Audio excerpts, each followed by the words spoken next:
بہت سے غیبی انتظام فرمائے ہیں، اس تفصیل میں نہیں جانا ہے۔ اللہ نے کرامن کاتبین بٹھا رکھے ہیں۔ اللہ تعالیٰ نے ہمارے اور آپ کے اس پورے جسم کو خود ہمارے اعمال اور ہمارے اقوال کا ریکارڈر بنا دیا ہے اور حفاظت کرنے والا بنا دیا ہے، جس کی تفصیلات قرآن پاک میں موجود ہیں۔ اور اسی طرح وہ روئے زمین جس پر ہم اور آپ لیٹتے ہیں، بیٹھتے ہیں، چلتے ہیں، یہ زمین خود اللہ کی عدالت میں اللہ کے سامنے بولے گی اور ان کی عملی زندگی کو، جس کو آپ علیہ السلام نے تصدیق اور تائید کی سند عطا کر دی، یہ سب کے سب محدثین کی زبان میں حدیث کہلاتی ہے۔ افعال رسول، اقوال رسول اور تقریرات رسول، یعنی جن کو آپ علیہ السلام کی تائید مل گئی، وہ صحابہ کے اقوال اور افعال بھی حدیث ہی کے زمرے میں آتے ہیں۔ آج ہم حدیث کے حوالے سے سبق پڑھ رہے ہیں تو اللہ کے کلام کے بعد رسول اکرم صلی اللہ علیہ وسلم کی احادیث کا سب سے زیادہ معتبر، مستند اور صحیح ترین مجموعہ بخاری شریف ہے۔ اس کے علاوہ اور بھی کتابیں ہیں جن پر اگرچہ صحیح کا لفظ بولا جاتا ہے، چنانچہ ہمارے درس نظامی میں اور محدثین کے یہاں صحاح ستہ کے نام سے 6 حدیث کی بڑی کتابیں مشہور ہیں: بخاری شریف، مسلم شریف، ترمذی شریف، ابو داؤد شریف، نسائی شریف اور ابن ماجہ شریف۔ اگرچہ بخاری اور مسلم کے علاوہ دوسری کتابیں سنن کے درجے کی ہیں، مگر ان میں بیشتر احادیث چونکہ صحیح ہے، اس لیے سب پر صحاح کا اطلاق ہوتا ہے، اور یہی پورے عالم اسلام میں متداول کتب حدیث ہیں، اور یہی گویا ہمارے اور آپ کے دین کی جڑ اور بنیاد ہیں۔ چونکہ اللہ کا کلام اپنے اندر بہت ساری چیزوں کے اندر اجمال رکھتا ہے، اور اللہ تبارک و تعالیٰ نے اصول اور کلیات کا ذکر فرمایا ہے، اسی لیے اللہ نے قرآن کی تشریح کے لیے، تفسیر کے لیے اپنے پیغمبر سیدنا حضرت محمد مصطفیٰ صلی اللہ علیہ وسلم کی بعثت فرمائی۔ وَأَنزَلْنَا إِلَيْكَ الذِّكْرَ لِتُبَيِّنَ لِلنَّاسِ مَا نُزِّلَ إِلَيْهِمْ۔ اے محمد صلی اللہ علیہ وسلم، ہم نے آپ پر اپنا کلام اس لیے اتارا تاکہ آپ لوگوں کے سامنے اس کی بھرپور طریقے پر بہتر سے بہتر قولی اور عملی تشریح کا فریضہ انجام دیں۔ چنانچہ احادیث شریفہ کو قرآن پاک کی سب سے جامع، سب سے بہتر اور سب سے معتبر تفسیر مانا جاتا ہے۔ میں اس تفصیل میں نہیں جاؤں گا، بس اتنا کہنا ہے کہ اللہ کے کلام کے بعد رسول اکرم صلی اللہ علیہ وسلم کا کلام ہے، جیسا کہ اللہ کی ذات کے بعد رسول اکرم صلی اللہ علیہ وسلم کی ذات ہے۔ اور جس طرح ہمارے اور آپ کے ایمان کا اور عقیدے کا حصہ ہے اللہ کی ذات اور صفات پر یقین، اسی طرح ہمارے ایمان کا اور عقیدے کا حصہ ہے رسول اکرم صلی اللہ تعالی علیہ وسلم کی ذات اور آپ کی صفات اور آپ کی احادیث شریفہ پر ایمان۔ چنانچہ کلمہ طیبہ جو آپ پڑھتے ہیں اس میں یہی 2 اختصار کے ساتھ عقیدے ذکر کیے گئے ہیں، اللہ کی توحید کا تذکرہ ہے اور رسول اکرم صلی اللہ علیہ وسلم کی رسالت کا تذکرہ ہے۔ اگرچہ ایمانیات اور عقائد کی تفصیلات بہت ہیں، لیکن یہ تمام عقائد کا اجمال اور یہ ان کا خلاصہ اور یہ سرنامہ ہے لا الہ الا اللہ محمد الرسول اللہ۔ اسی لیے تمام اہل علم اور محدثین یہ کہتے ہیں اس دنیا میں اللہ کے کلام کے بعد اگر کسی کتاب کو اپنی جامعیت، اپنی اسنادی حیثیت اور اس کے معتبر اور مقبول ہونے کے حوالے سے کوئی مقام حاصل ہے تو وہ بخاری شریف کو حاصل ہے۔ چنانچہ اہل علم کے درمیان ایک عربی مقولہ مشہور ہے، اصح الکتب بعد کتاب اللہ صحیح البخاری۔ اللہ کی کتاب قرآن مجید کے بعد سب سے زیادہ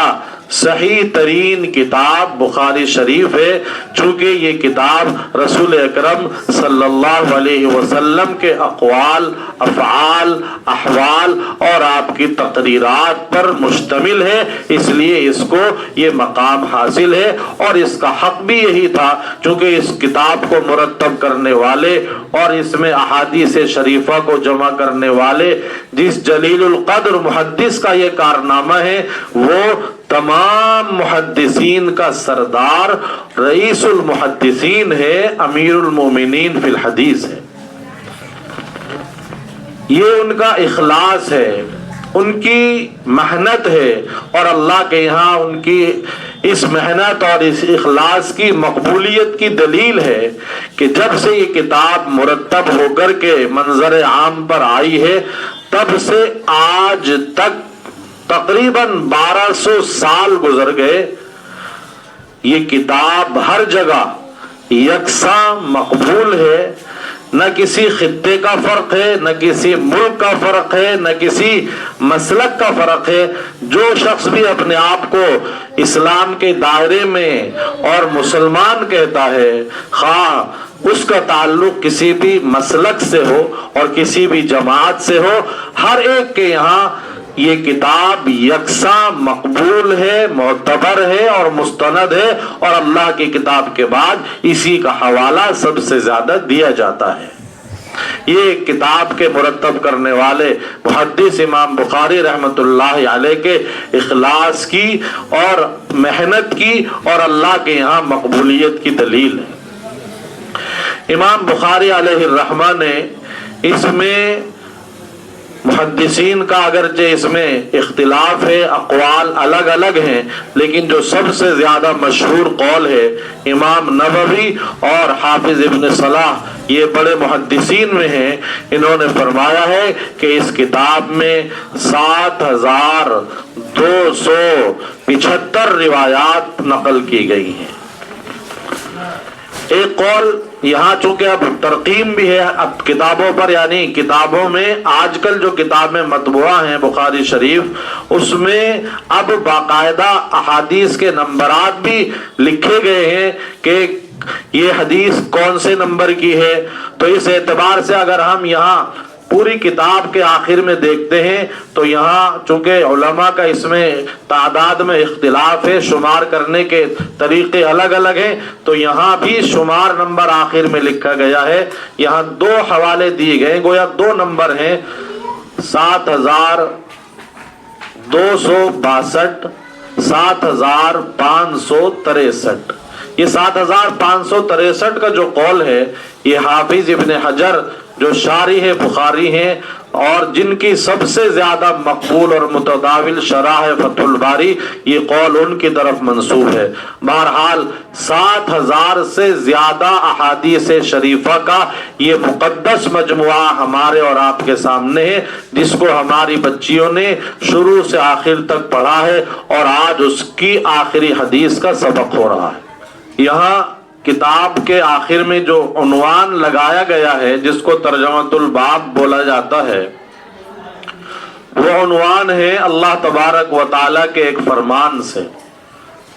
وَنَضَعُ الْمَوَازِينَ الْقِسْطَ لِيَوْمِ الْقِيَامَةِ۔ اللہ تعالیٰ کا فرمان ہے جس کا مطلب یہ ہے کہ ہم انصاف کو ظاہر کرنے کے لیے قیامت کے دن ترازویں قائم کریں گے۔